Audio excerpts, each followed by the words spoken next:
欢迎来到明星新闻 MKN Star News 频道，请订阅频道，所以大家不要错过当天最热门的新闻。我们今天的时事通讯包括以下内容：竹玉颜值滤镜引争议，张凌赫演技遭吐槽，导演的美化是否过头了？从 AI 诈骗剧到年度剧王，张凌赫的逆袭算盘是国剧的毒药还？一部市占率冲破31%的年度开年剧王，男主角张凌赫1年前的代表作是那部因为 AI 换脸太假被全网嘲出圈的3.9分烂剧。这反差刺不刺激？荒不荒唐？竹玉霸榜，到处是张凌赫终于熬出头了，劳模转型成功的通稿，看得我胃里直犯嘀咕。恕我直言，这根本不是一场励志逆袭，而是一次精心策划的关于国剧工业化流水线如何制造幻觉的完美示范。我们所有人都在心甘情愿地给这场大型幻觉买单。很多人看到竹玉的数据就高潮了，什么31.4%的市占率，什么2026年首部破30%。但我要说，这数据背后是比 AI 换脸更高级的数据换脸术。2026年3月12日，就在竹玉数据最漂亮的时候，豆瓣一夜之间冒出300多条1星差评，清一色骂剧情老套，演技尴尬。你猜怎么着？有技术博主扒了，这些号要么是35小号，要么打分记录诡异的像机器人。这操作太经典了，先反向刷低分制造被黑假象，激发粉丝的护主情绪，再用反黑行动把正面声浪推向新高。热度、讨论度，甚至是争议，全成了可被量化的 KPI。你以为你在捍卫一部好剧，其实你只是别人流量算盘上的一颗珠子。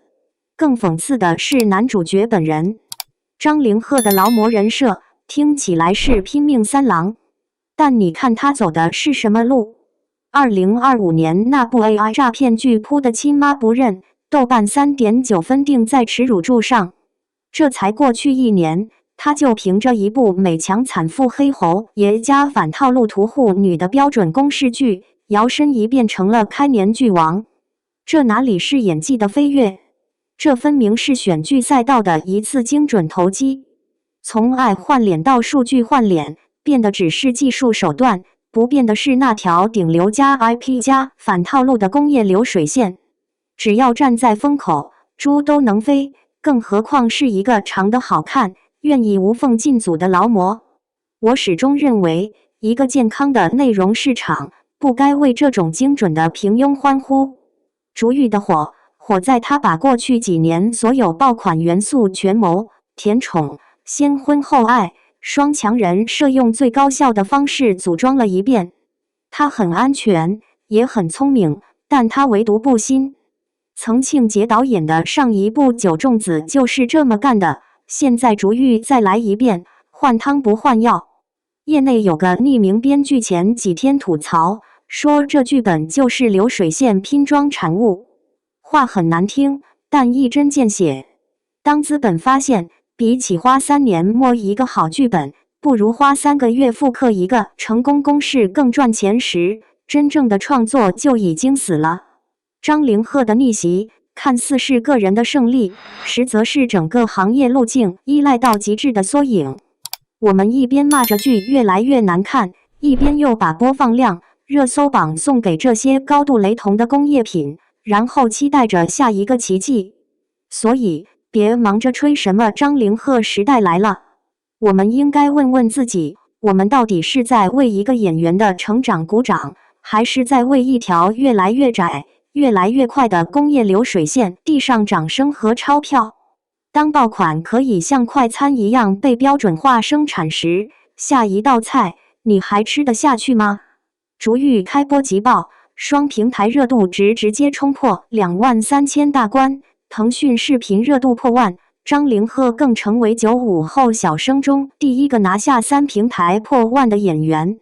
然而，烈火烹油般的播出数据背后，男主角张凌赫的演技却被嘲上了天。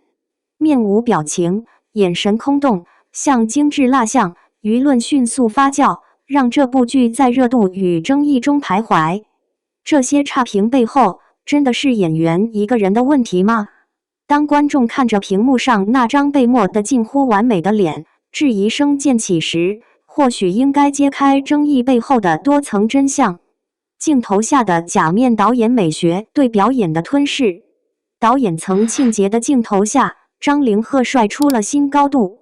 相比他之前在现代剧《爱你》中笑起来有折子的状态，这次在《逐玉》里，他的颜值被抹得近乎完美，更像抖音短视频里那个神颜。这种颜值 MV 执念，将演员的脸部特写转化为唯美符号，却在不经意间消解了表演的生动性。曾庆杰以电影级打光、柔光滤镜和精准构图强化氛围感著称，被赞美一针接壁纸。他的美学风格追求极致，大量使用面部特写、恒定柔光、对称或唯美构图、雪景、暖光、慢镜头、唯美对视，这些曾庆杰擅长的氛围感利器被一一祭出。然而，问题也在这里凸显：为追求古香美学使用的重度墨皮滤镜，导致演员面部纹理消失、油光失真，尤其在特写镜头中引发纸人般虚假的批评。技术手段的影响不容忽视。过度滤镜和墨皮如何抹平演员细微的肌肉纹理和眼神变化，使愤怒、悲伤、喜悦等情绪失去层次与质感。当观众看到的是一张完美无瑕却缺乏生命力的脸时，那些本该传递复杂情感的表情细节便被无形中抹去了。这种处理让演员的脸成为被凝视的静态风景，其动态的连贯的表演被切割和弱化，最终呈现美则美矣，毫无灵魂的观感。更令人深思的是，短剧出身的导演将拍短剧的节奏感丢了，却把短剧的高光时刻集锦思维带进了长剧。第一集猪圈那场戏，男女主在雪中慢镜头对视，配上辛弃疾青玉案、袁熙的 BGM， 画面确实美。问题是，这样的处理来来回回整了近1分钟，看得人发麻。表演沦为氛围感的附庸，演员成了唯美画面中的装饰品。谢峥的冰封演员在既定框架下的选择与困境。张凌赫的零表情表演法并非凭空而来，这是个人选择、角色设定与外部限制共同作用的结果。他饰演的谢峥是一个落难侯爷，角色设定有着极为丰富的情绪层次，既有因重伤带来的脆弱，也有隐姓埋名的隐忍，还有对女主深深的心动。然而，如此复杂的情感，在镜头前却呈现出几乎无情感波动的状态。角色设定或许可以部分解释这种表演风格。谢峥病弱人设可能确实需要内敛、克制的表演方式，但合理性的边界在哪里？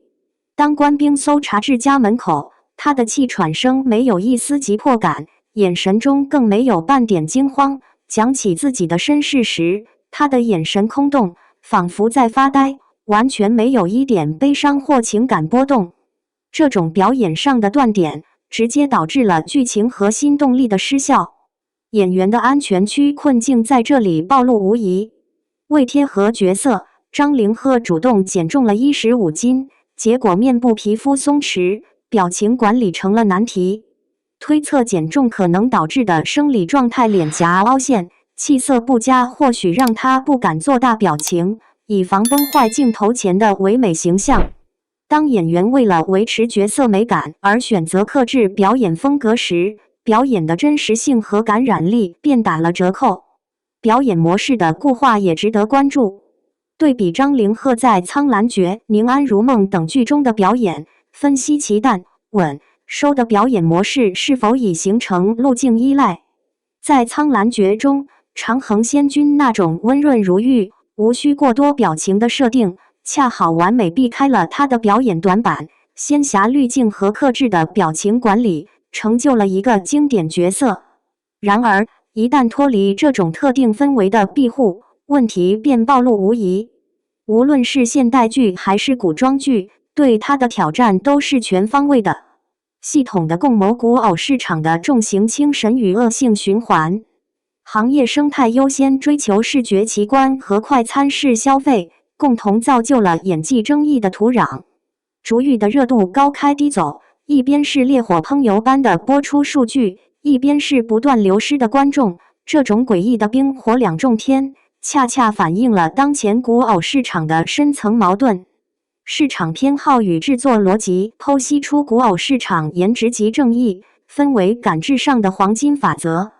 这种审美倾向倒逼制作方将资源向服化道、滤镜和营销倾斜，而非演技打磨。斥资搭建200米明代市井街景，女主粗麻衣的毛边细节，男主铠甲实战磨损痕迹，强化历史真实感。非遗工艺与古法染色技术的运用，使服化道本身成为叙事载体。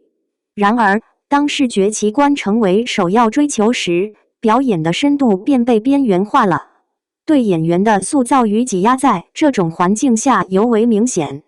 演员，尤其是颜值出众者，容易被鼓励或被迫停留在美的舒适区，深度刻画角色的动力和空间被压缩。张凌赫的建模脸赞誉反成双刃剑，有声音指出镜头过度追求战损美颜，墨皮滤镜削弱真实感，使其被归为靠脸吃饭，掩盖演技进步。业内观察揭示更深层矛盾。谢征美强惨人设与张凌赫清冷气质高度契合，创下未播角色热度破亿纪录，但业内指出其缺乏一番爆款证明抗拒能力，带爆诅咒需演技稳定性破解。口碑反噬的必然性已经显现，短期流量与长期口碑的矛盾日益突出。当观众新鲜感过后，假人感和爱演技的指责必将浮现，最终伤害剧集深度与演员成长。